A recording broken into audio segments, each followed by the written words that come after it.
Every time I leave the house, I always look put together. And I'm going to tell you this brief story time on why I decided to do this several years ago and how it's benefited me as a young mom. Recently, in my apartment building here in New York City, something was happening and one of the neighbors called for help.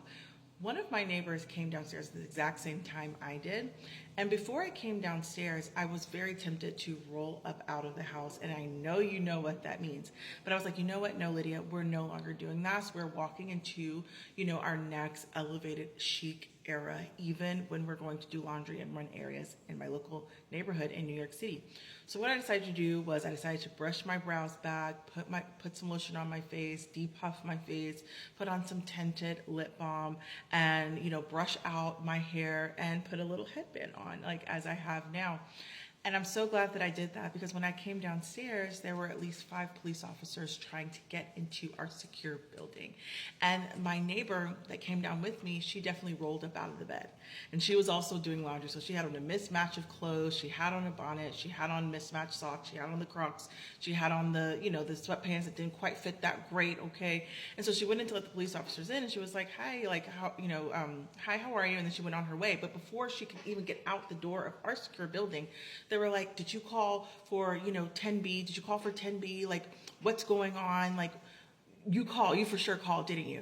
And my neighbor was looking at them like, excuse me? And I was in the lobby too, and I was checking my mail. And all the police officers looked at me. There was 5 of them, but there was 3 more coming in. And so they're all looking at me, and they're looking at my neighbor, and they're looking at me like, well, she didn't call because, because of how I was dressed. And they looked at my neighbor like, yeah, she definitely called. Listen, when you make the decision to roll up out of your house, you need to do so with the expectation that you are going to be addressed by how you dress.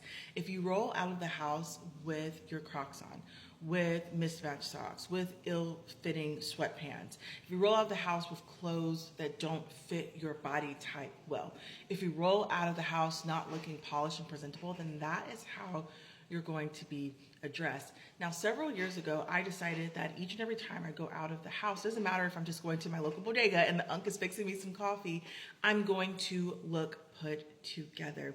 And I did that during one of the hardest times of my life when I was homeless here in New York City. And I saw, of course, from a firsthand perspective, how people truly treat people that are poor, that are homeless. And after that first night being in that homeless shelter, I was like, you know what, every day I walk out of this homeless shelter, I'm not going to look like it. I'm not going to look like I'm homeless. I'm not going to look like I was just laid off from my, tech job and I don't have any money coming in. I am going to look like the woman that I want to be and the woman that I want to become. And each and every day I did that. Now, did I look insanely crazy living in a homeless shelter, like pretty much looking like this, like wearing my jewelry, okay, having my makeup done, having my hair done? Absolutely. Absolutely. I was not well liked at all. And I didn't care because I knew that this place that I was at temporarily was not going to be my future. And today, instead of looking out the window at a street in my 1-room homeless shelter, I'm sitting in my luxury apartment and I see an entire view of the New York City skyline and Billionaires Row. And that is a life that I dressed for several years ago when I was homeless. So ladies, when you go out of the house, expect to be addressed by how you look each and every time.